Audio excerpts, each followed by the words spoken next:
Yan po ay mga ibon na maliliit. Hindi ko alam tawag niya pero ang gaganda nila. At marami po sa amin yan ngayon.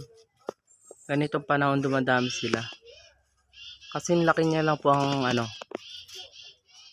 kasi pinakabatang daga. Ayan po. Ayan po, dami nila oh.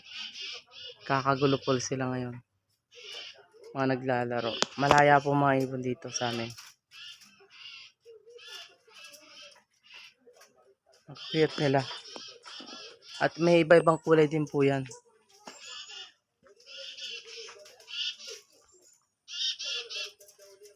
Hindi ko po alam kung anong tawag sa ibon na yan. Ayan po. Ayan po yung isa yan. Hindi ko po alam kung anong tawag yan sa mga ibon na yan. Ang dami nila ano.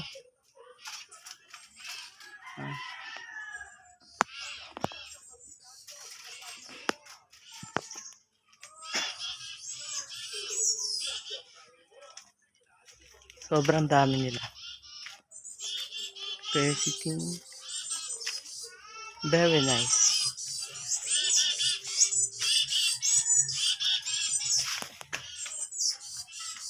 Tingnan natin kung makakahuli tayo ng isa.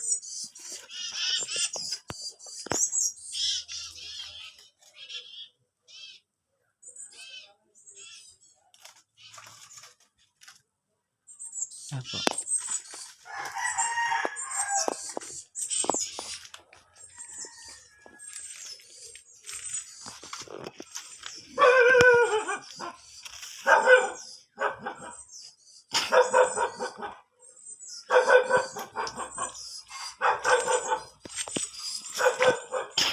Nabulabog siguro yung ano nila dito.